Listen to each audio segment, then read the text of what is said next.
নমস্কার, আমি সঙ্গমিত্রা। আমার এই সহজ রান্না চ্যানেলে আপনাদের সবাইকে স্বাগত। আজ আমি রান্না করছি একদম নতুন স্বাদে আলু ফুলকপি দিয়ে কাতলা মাছের ঝোল। আপনারা খুব সহজেই বাড়িতে বানিয়ে নিতে পারেন এই রেসিপিটি। আপনাদের যদি এই রেসিপিটি ভালো লাগে তাহলে লাইক এবং শেয়ার করবেন, আর রেসিপিটি কেমন হয়েছে কমেন্ট করে জানাবেন। আরও নতুন নতুন রেসিপি পাওয়ার জন্য চ্যানেলটিকে অবশ্যই সাবস্ক্রাইব করবেন। ধন্যবাদ। প্রথমে একটা ভাজা মশলা তৈরি করে নেব। তার জন্য কড়াই বসিয়েছি, এর মধ্যে দিয়ে দিচ্ছি দুটো শুকনো লঙ্কা। শুকনো লঙ্কাগুলোকে একটু হালকা করে ভেজে নেব। শুকনো লঙ্কা দুটোকে হালকা করে ভেজে নিয়েছি। এখন এর মধ্যে দিয়ে দিচ্ছি 1 ছোটো চামচ গোটা জিরে আর হাফ ছোটো চামচ গোটা ধনে, আর দিয়ে দিচ্ছি দুটো এলাচ। এখন এগুলোকে শুকনো লঙ্কার সঙ্গে ভেজে নেব। এই দেখুন, শুকনো লঙ্কা, গোটা ধনে, গোটা জিরে আর এলাচগুলোকে আমি ভেজে নিয়েছি। এখন এগুলোকে নামিয়ে ঠান্ডা করে নিয়ে গুঁড়ো করে নেব। আবার কড়াই বসিয়েছি, এর মধ্যে দিয়ে দিয়েছি সর্ষের তেল। তেলটাকে ভালো করে গরম করে নেব। এই দেখুন, তেলটাকে ভালো করে গরম করে নিয়েছি। এখন এর মধ্যে আমি মাছগুলো ভেজে নেব। এখানে আমি 5 পিস দেশি কাতলা মাছ নিয়েছি। মাছের পিসগুলোর মধ্যে আমি সামান্য একটু নুন আর সামান্য একটু হলুদ গুঁড়ো মেখে নিয়েছি। মাছগুলোকে আমি লাল করে ভেজে নেব। এই দেখুন, মাছগুলোকে লাল করে ভেজে নিয়েছি। এখন মাছগুলোকে তুলে নিচ্ছি। মাছ ভাজার পর কড়াইতে যে তেল আছে এই তেলের মধ্যে আলুগুলো ভেজে নেব। এখানে আমি দুটো মাঝারি সাইজের আলু নিয়েছি। এর মধ্যে দিয়ে দিচ্ছি সামান্য একটু নুন আর সামান্য একটু হলুদের গুঁড়ো। নুন আর হলুদের গুঁড়ো মিশিয়ে নিয়ে আলুগুলোকে লাল করে ভেজে নেব।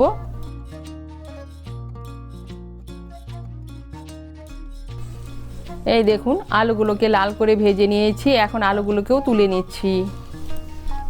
আলু ভাজার পর কড়াইতে যে তেল আছে এই তেলের মধ্যে ফুলকপিগুলো ভেজে নেব। এখানে আমি একটা মাঝারি সাইজের ফুলকপি নিয়েছি। ফুলকপিটাকে আমি 10 মিনিট আগে গরম জলের মধ্যে সামান্য একটু নুন দিয়ে ভিজিয়ে রেখে দিয়েছিলাম। এখন ফুলকপিটাকে লাল করে ভেজে নেব। এর মধ্যে আমি আলাদা করে কোনো নুন আর হলুদ ব্যবহার করব না। আমি আলু ভাজার সময় তেলের মধ্যে নুন আর হলুদ ব্যবহার করেছি। এই দেখুন, ফুলকপিটাকে লাল করে ভেজে নিয়েছি। এখন ফুলকপিটাকেও তুলে নিচ্ছি। আবার কড়াইতে দিয়ে দিচ্ছি 1 বড় চামচ সর্ষের তেল। এর মধ্যে দিয়ে দিচ্ছি একটা তেজপাতা, দিয়ে দিচ্ছি গোটা গরম মশলা। গোটা গরম মশলার মধ্যে নিয়েছি এলাচ, লবঙ্গ আর দারচিনি। এলাচের মুখগুলো একটু ফাটিয়ে দিয়েছি। দিয়ে দিচ্ছি হাফ ছোটো চামচ গোটা জিরে। ফোড়নটা দিয়ে একটু নাড়াচাড়া করে নিয়ে এর মধ্যে দিয়ে দেব আদা বাটা। এর মধ্যে দিয়ে দিচ্ছি 1 ছোটো চামচ আদা বাটা। দিয়ে দিচ্ছি 2 ছোটো চামচ জিরে আর ধনে বাটা। দিয়ে দিচ্ছি 1 ছোটো চামচ কাঁচা লঙ্কা বাটা। এর মধ্যে দিয়ে দিচ্ছি সামান্য একটু জল। মশলাগুলোকে মিশিয়ে নেব। মিশিয়ে নিয়েছি। এখন এর মধ্যে দিয়ে দিচ্ছি হাফ ছোটো চামচ হলুদের গুঁড়ো। দিয়ে দিচ্ছি হাফ চামচ কাশ্মীরি লঙ্কার গুঁড়ো। এটা ঝাল হবে না, কালারের জন্য দিচ্ছি। দিয়ে দিচ্ছি স্বাদ মতো নুন। মিশিয়ে নেব। মিশিয়ে নিয়েছি। এখন এর মধ্যে দিয়ে দিচ্ছি একটা ছোট সাইজের টমেটো বাটা। মিশিয়ে নেব। মিশিয়ে নিয়ে মশলাটাকে ভালো করে কষিয়ে নেব। এই দেখুন, মশলাটাকে ভালো করে কষিয়ে নিয়েছি। মশলা থেকে তেল ছেড়ে দিয়েছে, তার মানে মশলাটা ভালো করে কষানো হয়ে গিয়েছে। এখন এর মধ্যে দিয়ে দিচ্ছি 1 মুঠো মটরশুঁটি। মটরশুঁটিটাকে মিশিয়ে নেব। মিশিয়ে নিয়ে মশলাটাকে আরেকটু কষিয়ে নেব। মটরশুঁটিটাকে মিশিয়ে নিয়ে মশলাটাকে আরেকটু কষিয়ে নিয়েছি। এখন এর মধ্যে দিয়ে দিচ্ছি ভেজে রাখা আলু আর ফুলকপি।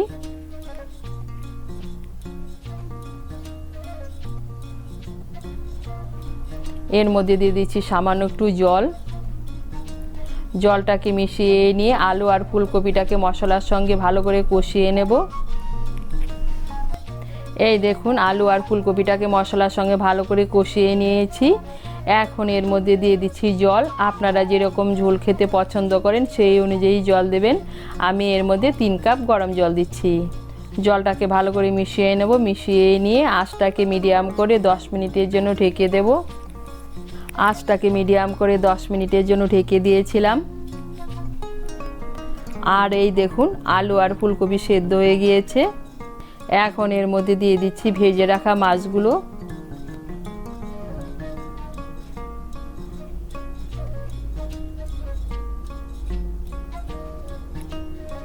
মাছগুলোকে ভালো করে মিশিয়ে নেব ঝোলের সঙ্গে।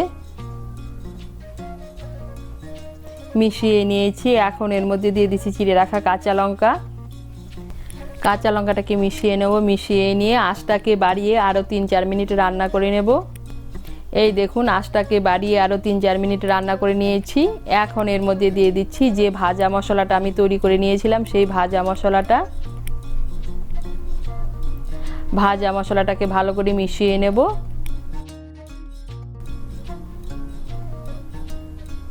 মিশিয়ে নিয়েছি। এখন এর মধ্যে দিয়ে দিচ্ছি অল্প ধনেপাতা কুচি। ধনেপাতা কুচিটাকে মিশিয়ে নিলেই তৈরি নতুন স্বাদে আলু ফুলকপি দিয়ে কাতলা মাছের ঝোল।